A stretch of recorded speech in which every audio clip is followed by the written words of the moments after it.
Biotechnology का एक topic discuss करेंगे, जीएम क्रॉप्स। आपने काफ़ी बार न्यूज़ में, अगर आपने नहीं भी पढ़ा है इस सब्जेक्ट के बारे में, तो अगर आप न्यूज़पेपर पढ़ते हैं तो कभी ना कभी आपने जीएम फसलें पढ़ा होगा।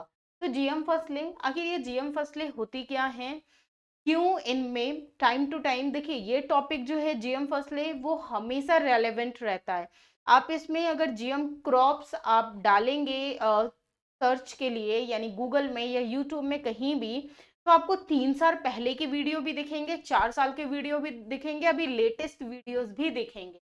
तो आखिर इसका रीजन क्या है ऐसा कि ये जीएम फसलें जो होती हैं ये इतना ज़्यादा न्यूज़ में रहने का कारण क्या है, इनके प्रॉस क्या है, कॉन्स क्या है, क्या फ़ायदे हैं जीएम क्रॉप्स के, क्या नुकसान हैं, आखिर ये जीएम क्रॉप्स इतना ज़्यादा विवादित क्यों रहती हैं, सभी अपने आज के इस वीडियो में डिस्कस करेंगे। सो बने रहिए हमारे साथ।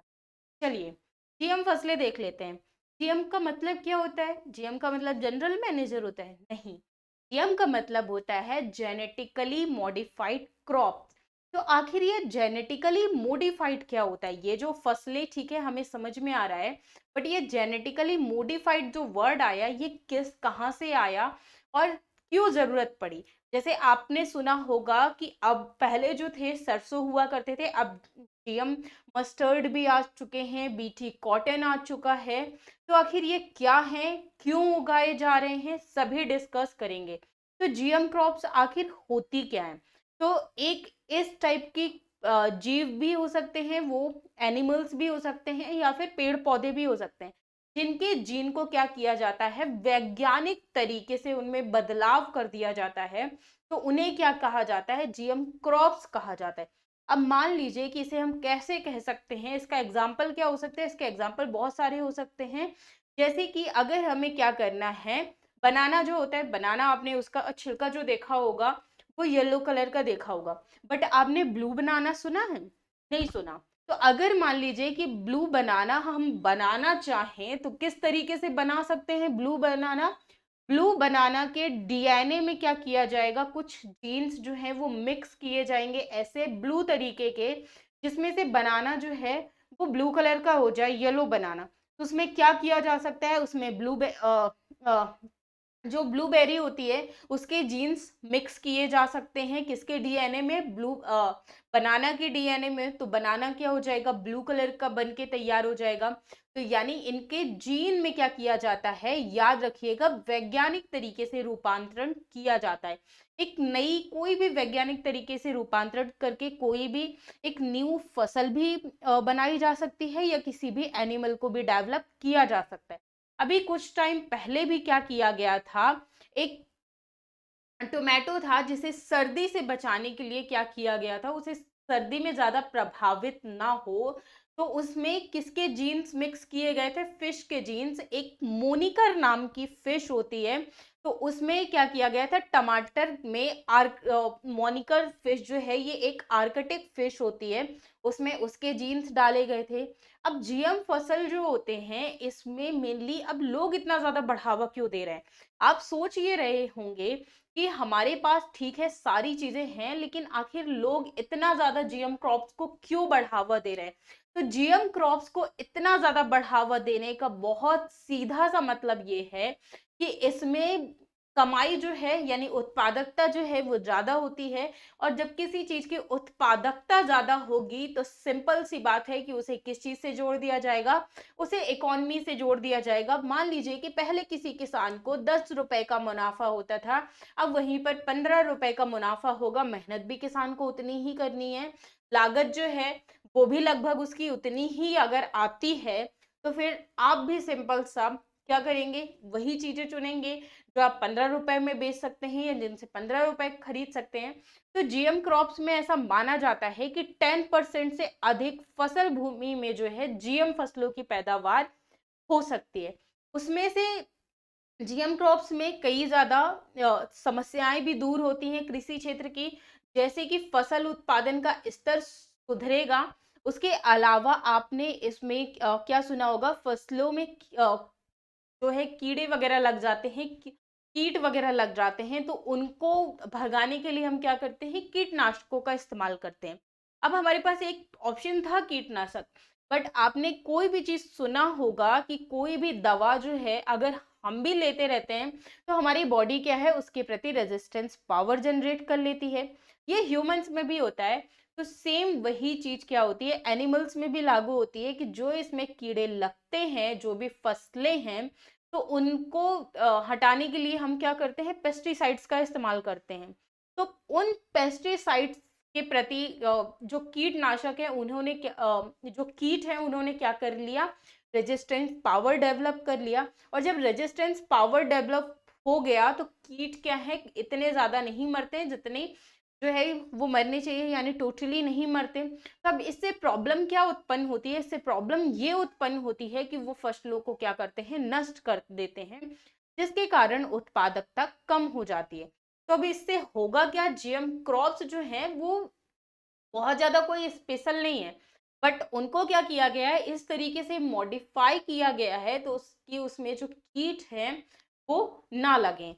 तो जीएम फसलें जो हैं वो सूखा रोधी भी होती हैं, बाढ़ रोधी भी होती हैं, उसके अलावा वो क्या होती हैं, कीट प्रतिरोधी भी होती हैं। बट इतनी आपने सारी अच्छाइयां सुनी तो आखिर इसकी कुछ तो बुराइयां होंगी, तब तो लोग इतना ज्यादा विरोध कर रहे हैं। तो अब हम बात करेंगे कि जीएम जो क्रॉप्स हैं आखिर इसमें क्या बुराइयां हैं, लोग क्यों इतना ज्यादा विरोध कर रहे हैं।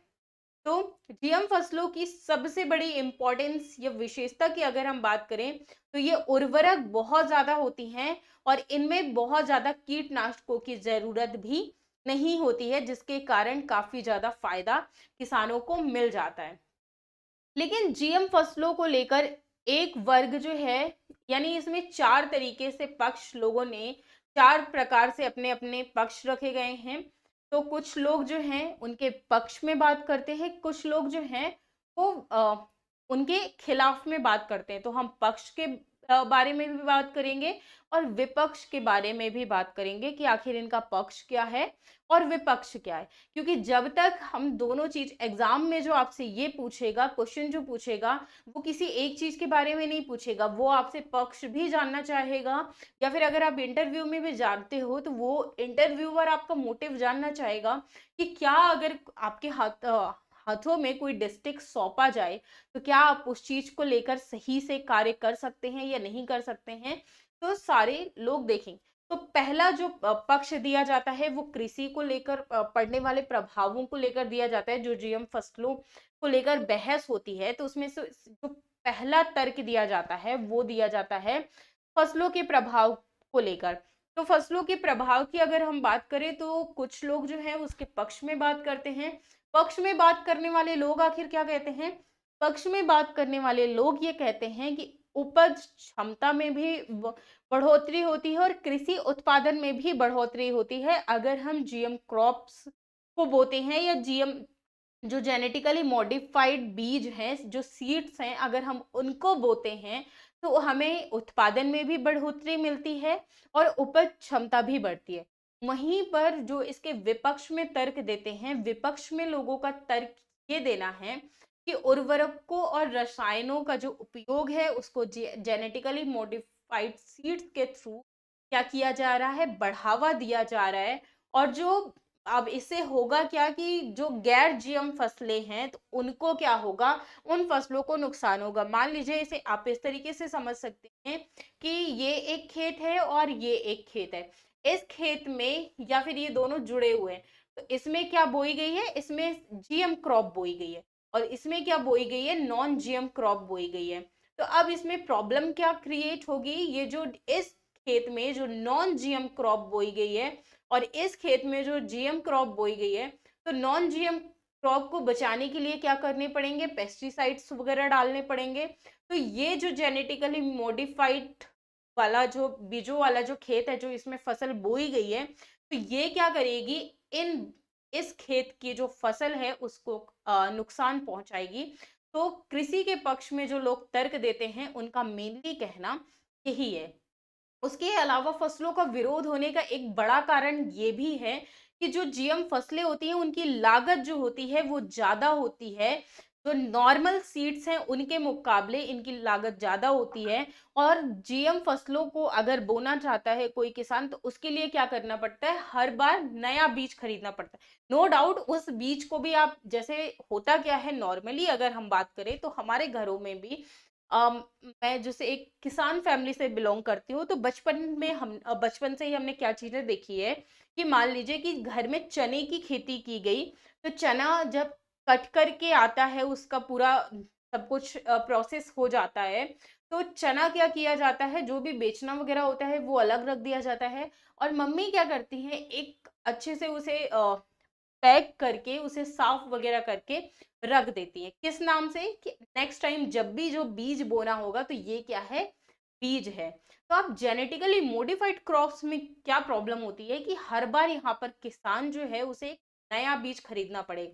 नया बीज खरीदने में कोई प्रॉब्लम नहीं है, बट अगर हम इंडिया की अर्थव्यवस्था की बात करें, किसानों के की बात करें, तो किसानों के पास इतना पैसा नहीं होता है कि वो हर बार क्या करें, बीज खरीद। कंपैरेटिवली ये बीज जो हैं वो नॉर्मल बीज के मुकाबले जो हैं वो महंगे होते हैं। एंड सबसे बड़ी प्रॉब्लम ये है कि ये बीज जो है ये हर शॉप में नहीं मिलते हैं, बल्कि ये कहाँ मिलते हैं, ये बड़ी बड़ी मल्टीनेशनल कंपनीज, जो बहुराष्ट्रीय कंपनी होती हैं, उनके पास मिलते हैं।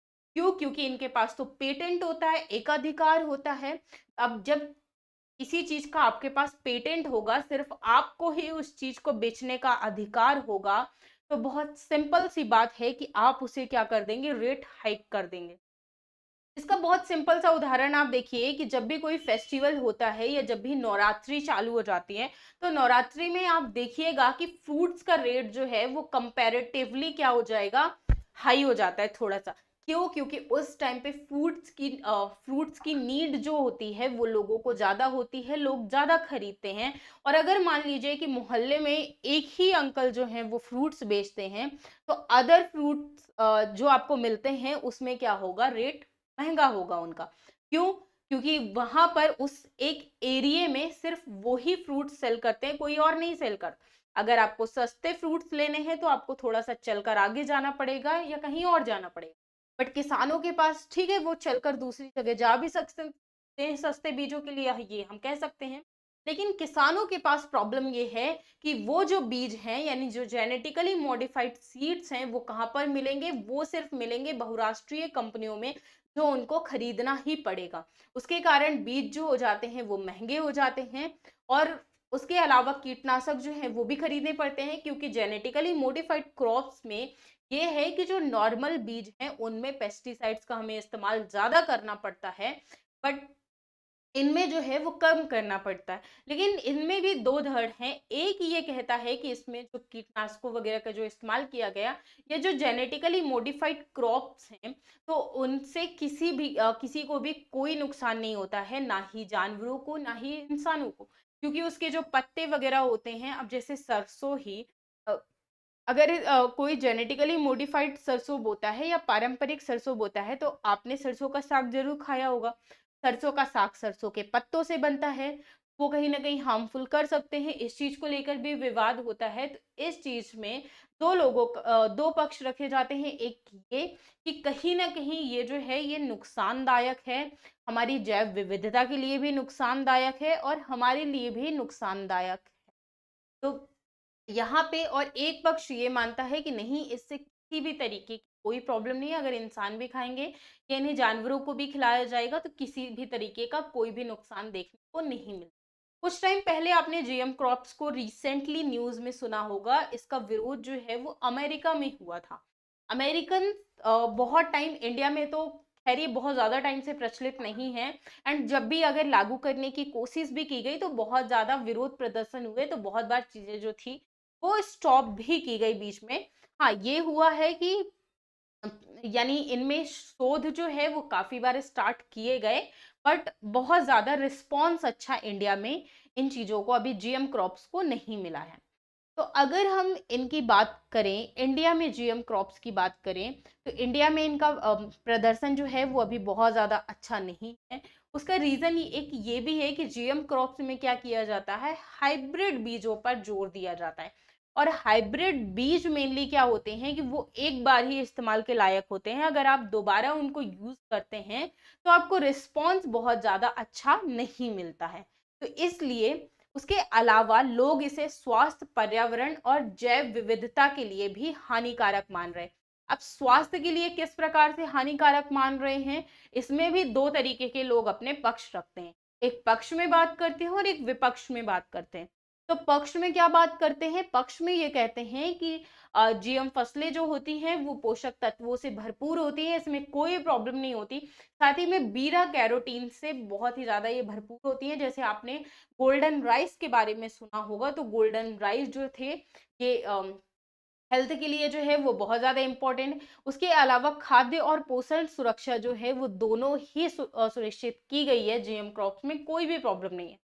बट वहीं विपक्ष में लोग क्या तर्क देते हैं, यानी जो खिलाफ है इसके कि जीएम क्रॉप्स इंडिया में नहीं होनी चाहिए, बैन होना चाहिए, तो आखिर वो अपना क्या तर्क देते हैं। तो उनका तर्क देने का सिंपल मतलब है कि इन्हें जो जीएम क्रॉप्स बनाई जा रही है उसमें से जो जीन डाला जा रहा है वो विदेशी जीन है, यानी विदेशी जीन का हस्तांतरण किया जा रहा है।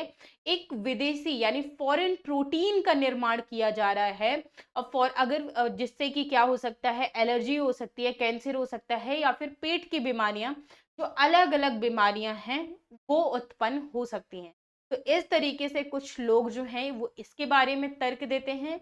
उसके अलावा कुछ लोग जो हैं वो पर्यावरण में भी अपने अपने तर्क देते हैं, कुछ लोग जो हैं वो जैव विविधता में भी अपने अलग अलग तर्क देते हैं, जिसमें लोगों का जो मेनली, जैसे जैव विविधता के बारे में बात करें तो इसमें जो लोग पक्ष में तर्क देते हैं उनका मानना ये है कि भूमि एवं जो अन्य प्राकृतिक संसाधन हैं उनमें कम दबाव आएगा, क्योंकि इसमें उत्पादकता जो है वो ज्यादा होती है। लेकिन वही जो विपक्ष में लोग तर्क देते हैं वो ये कहते हैं कि इसमें से जैव विविधता में जो है वो कमी आएगी। फसल विविधताएं जो है इंडिया में देखी जाती हैं, अलग अलग तरीके की लोग क्रॉप्स बोते हैं, तो उसमें भी कमी आ जाएगी। और सबसे बड़ी चीज कि इससे जीन प्रदूषण का यानी जीन पॉल्यूशन का खतरा भी हो सकता है। तो मेनली लोगों के जो तर्क देने का रीजन है वो यही है। इसके अलावा भारत में इसे प्रौद्योगिकी का विरोध करने वालों का कहना है, जो प्रौद्योगिकी पर विरोध करते हैं, कि हमारे देश में जो कृषि को लेकर है वो काफी ज्यादा जैव विविधता है। अगर हम क्या करते हैं, जीएम क्रॉप्स को अपना लेते हैं, तो इसमें से क्या हो सकता है कि ये जो जीएम प्रौद्योगिकी है वो अपनाने से जो हमारी जैव विविधता है वो पूरे तरीके से कहीं ना कहीं खत्म हो सकती है। आखिर इंडिया में कौन कौन सी ऐसी क्रॉप्स हैं जिनमें यानी जो इंडिया में परफॉर्म की जा रही हैं, तो कपास प्रेजेंट टाइम में जो फॉलो की जा रही है वो एकमात्र उपयोग की जाने वाली जेनेटिकली मॉडिफाइड क्रॉप्स हैं ओनली कॉटन। उसके अलावा जीएम मस्टर्ड एंड बीटी बैगन, बीटी बैगन जो है ये बहुत ज्यादा विवादित है, इसमें कहीं कहीं पर परफॉर्म किया जाता है। जीएम सरसों ऐसा नहीं है, बोया जाता है, लेकिन इनको लेकर भी अलग अलग तरीके के विवाद देखने को मिलते हैं। अगर हम जीएम फसलों और भारत की स्थिति पर देखें तो 2017 में न्यूज में अगर आपने सुना हो तो आनुवांशिक रूप से संवर्धित जो फसलें होती हैं और पर्यावरण पर इसके प्रभाव पर एक रिपोर्ट प्रस्तुत की गई थी, कहाँ पर, संसद में। उसके अलावा दिल्ली विश्वविद्यालय के द्वारा जीएम मस्टर्ड यानी धारा मस्टर्ड हाइब्रिड 11 को क्या किया गया था, विकसित किया गया था। तो ये कुछ इंडिया की तरफ से इनिशिएटिव्स हैं जो अलग अलग उसमें लिए गए हैं। उसके अलावा भारत जो है वो दुनिया का शीर्ष चावल निर्यातक भी बन चुका है। अभी कुछ टाइम पहले जो है वो इसमें विवाद चल रहा था, चावल को लेकर भी विवाद चल रहा था। उसके अलावा भारत में पहली जीएम फसल जो है वो बीटी कॉटन ही थी, और बीटी कॉटन को मंजूरी कब दी गई थी, मंजूरी दी गई थी 2002 में इसे। ओनली अभी कपास जो बोई जाती है सही ढंग से, जिसको लेकर विवाद नहीं है, तो अभी सिर्फ जो है वो कपास है जिसको मंजूरी है वो 2002 में दी गई थी। उसके अलावा इंडिया ने 2005 में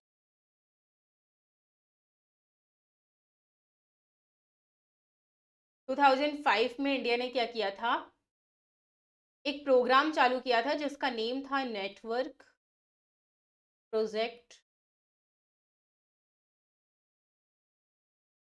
ऑन ट्रांसजेनिक।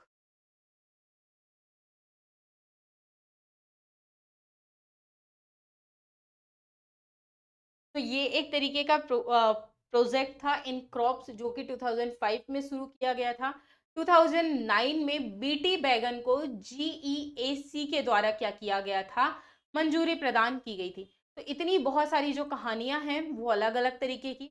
प्रेजेंट टाइम में अगर आपसे कोई क्वेश्चन पूछ लिया जाए कि इसमें क्वेश्चन आखिर ये टॉपिक जो है बीटी कॉटन से रिलेट सॉरी जीएम क्रॉप से रिलेटेड वो इतना ही है, लेकिन इस टाइप में अगर आपसे कोई क्वेश्चन जो है वो पूछ सकता है तो वो इतने से ही पूछेगा, या फिर जैसे कि इसे एक और मिनिस्ट्री के द्वारा यानी कृषि और किसान कल्याण मंत्रालय के द्वारा क्या किया गया था, लोकसभा में एक बिल प्रस्तुत किया गया था जिसमें कहा क्या गया था कि कृषि सहकारिता और किसान कल्याण विभाग ने राज्यों को बीटी बैगन और एचटी कपास के प्रसार को नियंत्रित करने के दिशा निर्देश भी कुछ दिए गए थे। टाइम टू टाइम विवाद जो है वो लगा ही रहता है। हाँ, इनको विवाद को टोटली रोका तो नहीं जा सकता, लेकिन जो किसान हैं उनको एक सेटिस्फेक्शन दिया जा सकता है, या फिर जो पीपल्स हैं उन्हें भी सेटिस्फेक्शन दिया जा सकता है। क्योंकि जब अमेरिका में विरोध हुआ था तो अमेरिकन पीपल्स ने ये कहा था कि नो प्रॉब्लम, हम जो है वो जेनेटिकली मॉडिफाइड फूड खाते हैं, लेकिन जो भी पैकेट्स होते हैं, जो उनकी पैकेजिंग होती है, तो उसमें क्या होना चाहिए, जीएम क्रॉप्स का लेबल जो है वो लगा होना चाहिए। तो उन्होंने अमेरिकन गवर्नमेंट से मांग की थी। तो यहाँ पे एक चीज ये की जा सकती है कि यहाँ पे जो इससे रिलेटेड एक संस्था है जीईएसी, उसे क्या किया जाना चाहिए, उसे स्वायत्ता प्रदान किया जाना चाहिए ताकि वो सही ढंग से, क्योंकि इसमें भी बहुत सारी ये जो संस्था है उसमें भी बहुत सारे रिस्ट्रिक्शंस हैं, तो अगर उस रिस्ट्रिक्शंस को हटाए जाएं तो वो वैज्ञानिक शोध जो है वो बहुत अच्छे तरीके से कर सकते हैं। उसके अलावा जीएम फसलों को मंजूरी जो है वो उनके सामाजिक, आर्थिक और स्वास्थ्य पर प्रभाव किस प्रकार से हो रहा है, क्या अच्छे प्रभाव हो रहे हैं या नेगेटिव प्रभाव हो रहे हैं। अगर इन तीनों फैक्टर्स को ध्यान में रखकर प्रभाव जो है वो अच्छे हो रहे हैं तो इजाज़त जो है वो ऑब्वियसली दी जानी चाहिए, क्योंकि इससे किसानों को भी कहीं ना कहीं बहुत ज़्यादा फायदा होगा। के अलावा अच्छी अच्छी जो है वो नीतियां लेकर आ सकते हैं। किसान जो है, किसानों के मन में भी बहुत सारे डाउट्स हैं, तो उनके लिए एक प्रोग्राम बनाया जा सकता है जिसमें उनको जीएम क्रॉप्स के बारे में क्या किया जाए, इंफॉर्मेशन दी जाए कि आप